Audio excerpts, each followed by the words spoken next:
Assalamualaikum warahmatullahi wabarakatuh.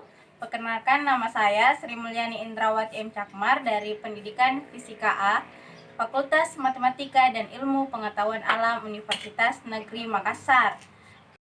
Oke, pada kali ini saya akan mempraktikkan model pembelajaran kooperatif, di mana pada model pembelajaran kooperatif ini memiliki 6 sintaks.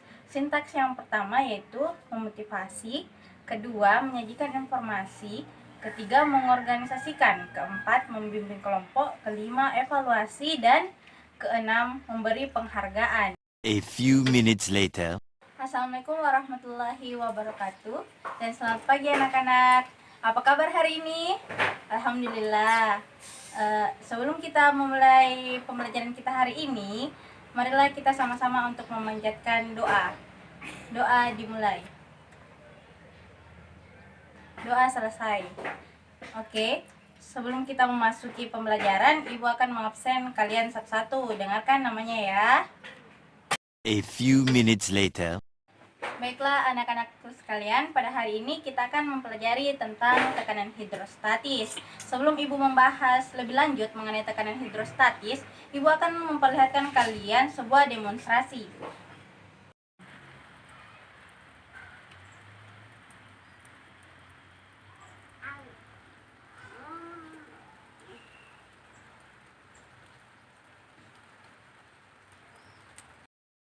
Dari percobaan tadi yang Anda lihat, ada yang bisa menyimpulkan? Oke, betul. Jadi Ibu luruskan ya bahwa semakin dalam benda, kedalaman benda tersebut, maka tekanan hidrostatisnya juga akan semakin besar. Itulah tadi sebagai contoh untuk materi yang akan Ibu jelaskan selanjutnya. Kemudian, adapun tujuan pembelajaran kita hari ini yaitu siswa mampu menjelaskan pengertian dari tekanan hidrostatis.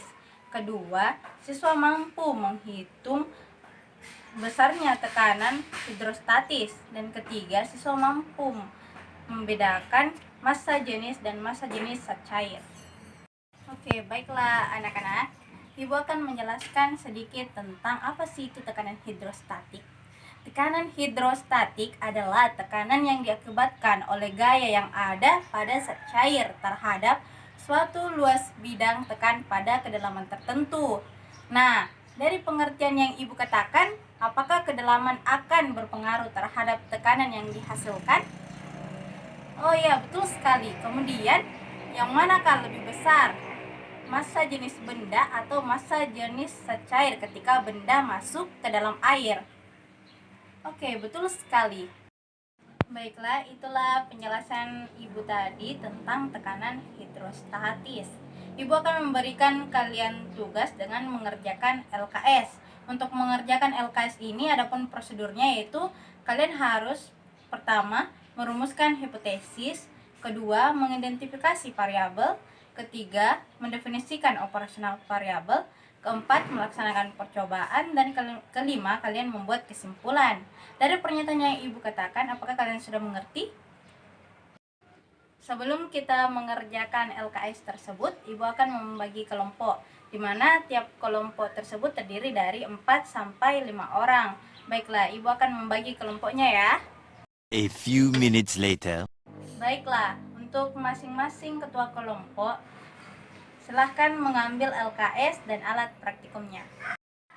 Baiklah anak-anak, sebelum kalian mengerjakan LKS yang Ibu berikan tadi, Ibu akan memberikan sedikit pengarahan tentang pengerjaan LKS tersebut. Nah, sebelum kita merumuskan hipotesis, kalian harus tahu dulu apa sih itu hipotesis. Nah, hipotesis itu merupakan dugaan sementara. Misalnya Ibu merumuskan hipotesis terdapat pengaruh kedalaman terhadap tekanan yang dihasilkannya. Misalnya seperti itu. Untuk membuktikan hipotesis yang kalian rumuskan, kalian harus melakukan sebuah percobaan. Nah, selanjutnya untuk identifikasi variabel. Nah, identifikasi variabel ini itu ada 3, yaitu variabel respon, kontrol, dan manipulasi. Nah, telah diketahui bahwa variabel kontrol merupakan variabel yang konstan. Nah, untuk variabel respon itu merupakan variabel yang diakibatkan oleh variabel manipulasi. Variabel manipulasi merupakan variabel yang diubah-ubah. Kemudian untuk mendefinisikan operasional variabel, misalnya contohnya saja kita ambil pada variabel kontrol. Variabel kontrol itu merupakan massa jenis zat cair. Nah, anak-anak bisa definisikan apa sih itu massa jenis zat cair, bagaimana cara pengukurannya, dan kalian juga jangan lupa untuk menulis satuannya. Kemudian untuk melakukan praktikum ini, anak-anak semua sudah mengambil alatnya kan? Kalian tinggal memasang corong ke dalam lubang pipa U. Untuk melakukan percobaan ini, anak-anak dapat memasukkan corong ke dalam wadah yang berisi air, kemudian menekan corong tersebut pada kedalaman 3 cm, 6 cm, dan 9 cm. Nah, untuk melihat perubahan tingginya, kalian bisa lihat pada pipa U. Kalian harus perhatikan keduanya, pipa U sebelah kiri dan pipa U sebelah kanan, kemudian menentukan perubahan ketinggiannya. Jika kalian sudah selesai melakukan praktikum, kalian menganalisis data yang kalian peroleh. Kemudian kalian membuat kesimpulan. Selanjutnya, kalian sudah bisa mengerjakan LKS dan praktikum yang Ibu berikan. Jika ada yang ingin ditanyakan atau mengalami kesulitan, Anda bisa bertanya kepada Ibu. Jika kalian sudah mengerjakan LKS yang Ibu berikan, Ibu meminta tiap-tiap kelompok untuk mempresentasikan hasil pengerjaannya di depan.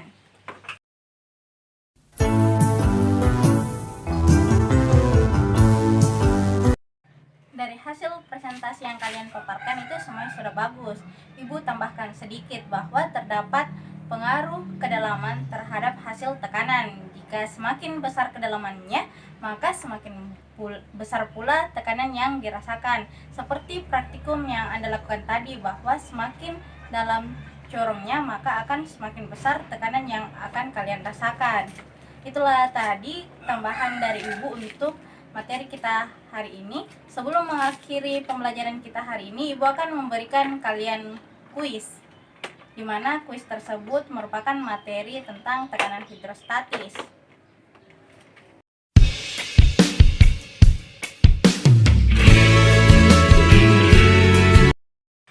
Baiklah anak-anak, sekarang kalian mengumpulkan kuis yang Ibu bagikan tadi. Di lain itu, Ibu akan memberitahukan bahwa pada hari ini hasil praktikum yang kalian lakukan itu semuanya sudah bagus. Namun, Ibu akan memberikan poin plus kepada kelompok 2 karena dimana mereka melakukan pengerjaan praktikum dengan sangat kompak dan hasil presentasi mereka juga sangat bagus. Nah, untuk kelompok-kelompok lain, janganlah kalian berkecil hati karena masih ada kesempatan lain di hari esok. Nah, untuk mengakhiri pembelajaran ini, Ibu akan memberitahukan bahwa pertemuan depan kita akan membahas tentang hukum Pascal. Jadi Ibu mengharapkan kalian untuk membaca materi tentang hukum Pascal. Sebelum Ibu meninggalkan ruangan ini, marilah kita membaca doa sesudah belajar menurut kepercayaan kita masing-masing. Berdoa dimulai. Berdoa selesai. Itulah tadi pembelajaran kita hari ini. Wabillahi taufiq wal hidayah. Wassalamualaikum warahmatullahi wabarakatuh.